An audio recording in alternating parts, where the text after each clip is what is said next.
Well, hello, Dr. Michael Mirander here again. Really a pleasure being with you on another Medical Minute. And today we want to just briefly mention major depressive disorder. And, this is a lot more common than most people would seem to recognize. But it does have a incidence of about 7 to 17% of the population. And typically, people have impacted their energies, their functionalities, and with the therapy, a lot of times people become more involved socially and physically. So it's good to identify it and to be able to offer treatment. Hopefully, one can keep the patient on board long enough to maintain what is thought of as efficacious and therapy that would tend to be enduring. Typically, story might go as of a patient, 30, 40 years old, who loses interest in what was usually interesting for them, has no desire to socialize or to be around friends, and tends to be tired and kind of just apathetic towards a lot of things. And a lot of times these patients will have somatic complaints of back pains or abdominal pains or headache issues, and a lot of times they will actually, because of these presenting symptoms, get medically worked up for these things, including colonoscopy, endoscopies, or CAT scans, and of course a battery of blood tests is always part of the evaluating mechanism. I have to talk now. Just tell me about when you're depressed, what happens? When I'm depressed, I don't want to deal with anybody. I don't want to do anything. Just want to stay in bed, don't come out and face the world. I don't want to do anything. I don't want to do anything. I just want to sleep all day. You feel like, why? Why should you? You're sad all the time. You're tired all the time. You don't want to get out of bed. There's no activity. You're not active in nothing that you do. You don't want to put towards the effort to do anything because you just feel like it's going to be worthless. It's going to be pointless to just do it. So then something that really triggered depression for me was loneliness, being different,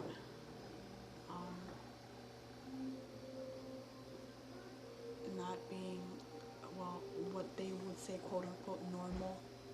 I come from a broken home, but I don't think anybody should feel sad about that. It's just a part of life,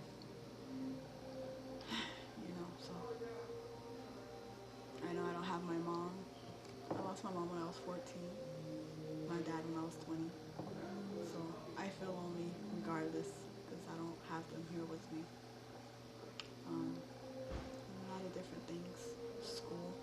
Don't have the energy to study or the enthusiasm or the willingness to put towards the effort.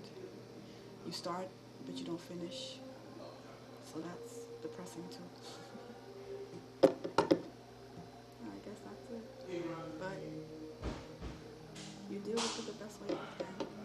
I've never come to the point where I wanted to kill myself or, slit my wrist or anything like that. But it's just you're in a room closed off. Nothing and no one can get you out. If you're like in a pit and you can't seem to climb out. You're there, you're in the dark, you're alone, it's cold, it's lonely, and nobody understands, nobody. You can't call on anybody to get you out, What helped you? What helped me? Knowing that I am human, and I'm not perfect. You cry? A lot, all the time. Does it help? It does. in regards to the diagnostic criteria that will be present in major depressive disorder, one likes to think of the mnemonic SIG-E CAPS, where S would be for sleep disorder. A lot of these people find that they have problems sleeping, or they sleep too much, or hypersomnolent. And SI would be for interest. They lose interest in things that were really germane or very close to their hearts, and all of a sudden they just don't care very much. And they have a sense of guilt that, they're bringing this on, or they're fabricating their disposition. And because a lot of people will be trying to psychoanalyze them and to treat them and to offer rationale, and the poor patient or victim of this malady, major depressive disorder, is almost impotent to actually deal with what's going on, despite their whatever quotient of efforts to energize themselves and to become involved in the things that were germane to them. They just don't have this get up and go. And so the E part will be their energy. They just fatigued. A lot of time will complain of fatigue, anhedonia, just loss of energy. The smallest physical exertion will make them so winded that sometimes it seems to be lasting days. The smallest amount of activity seems to have a incremental disposition to make them so fatigued that it defies many of the the standard organic medical problems. A lot of times they don't have any concentration span, and they really just can't focus on anything too long. They're just quite listless, and oftentimes their GI system will be disturbed. They don't find they have an appetite.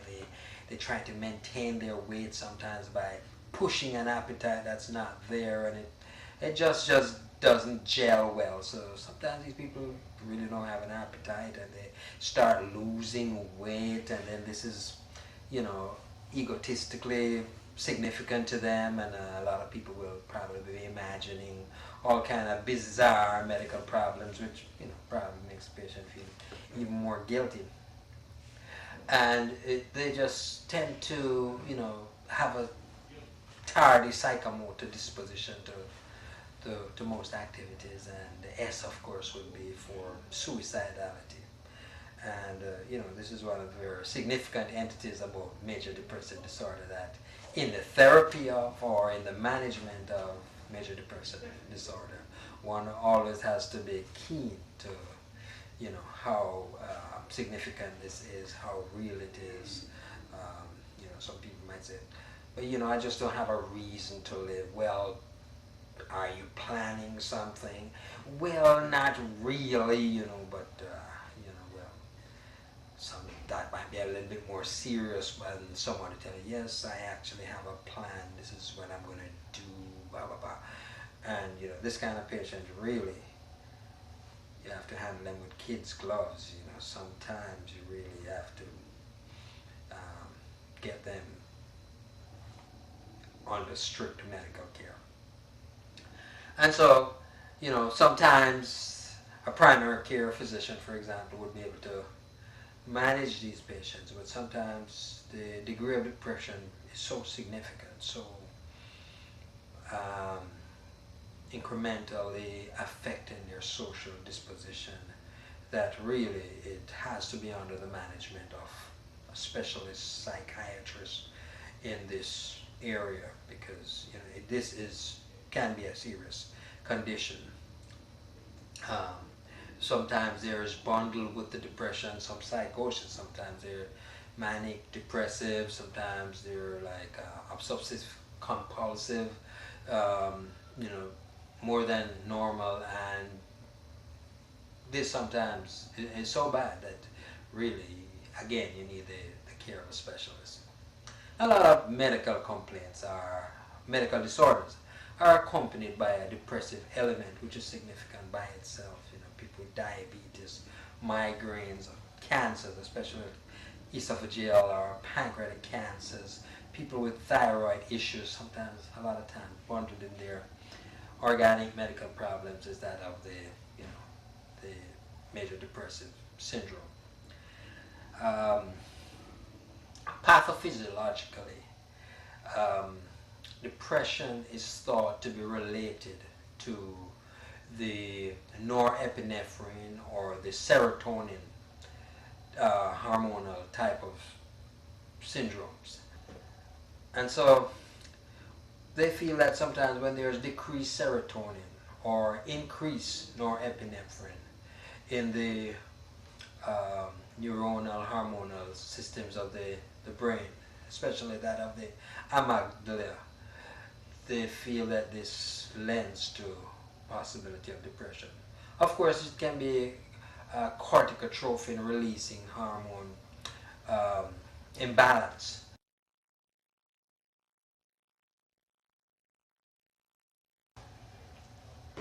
Pathophysiologically, major depressive disorder is thought related to a few conditions, including that of alterations in the normal norepinephrine, serotonin, neurohumoral mechanisms of the brain.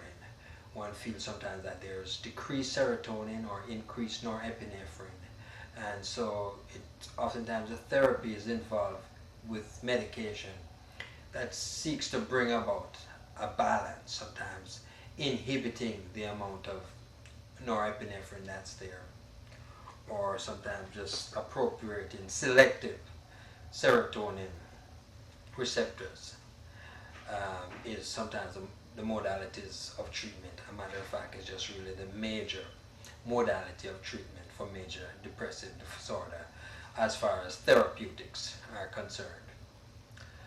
And some of the medication that would fall into this category have been around quite a while. A lot of doctors feel familiar with the Paxil, paroxetine, or the Prozac, the fluoxetine, and these are probably the names that stood out in 5-10 years ago. Zoloft again is another brand name that is sertraline that is often used, but as we evolve, sometimes comes to the fore medication that seem to have less issues and sometimes lend a little bit more efficacy, although as a group there's hardly significant needs to choice between these medications because they're so close in activity and side effects, though some just have a disposition for one side effect more than the other. Some interact with the enzyme systems, and so you have to be a little more careful with them. For instance, Effexor or vanilexine is felt to have more nausea involved with it, more sweatiness, sometimes more decrease in appetite and potentials for weight loss. So, in using that medication, you have to be a little bit more sensitive to its greater potential to doing that. Some of them just seem to lend to more sexual, impactive effects, which might not be something that a patient is going to be able or wanting to tolerate. So you just have to gravitate to one or the other that tends to have less inhibitions. For example, Paxil is felt to have a lot more impact as far as ejaculative functions are concerned, and there seems to be a lot more delayed ejaculation with Paxil, while other medication might have more depressive sexual effects. So these are some of the things. Sometimes when people are thinking about interactions with other medications, digitalis for instance, one might want to think of medication that have less interaction with the CY450 enzyme pathways, and so again, Paxil and Prozac might be medication that you want to try to stay away from and go more towards the selective norepinephrine receptor inhibitors like Cymbalta or effects or those types of medication. So as I said, this is just a brief mention of the entity of major depressive disorder, some of the symptoms, and sometimes the broad spectrum of therapy that's sometimes offered. We really just looked at the pharmacological mechanisms in mentioning some of those medications and the need for sometimes psychiatrists, but even more than anything, we just wanted to lend an awareness of major depressive disorder, and that it might have a lot of presentations that would probably take you off track from major depressive disorder in the pursuit of trying to find something organic. Alright, until next time, Dr. Michael Mirander here. It was just a pleasure again, just sharing with you a brief look at major depressive disorder. Until next time, Dr. Mirander.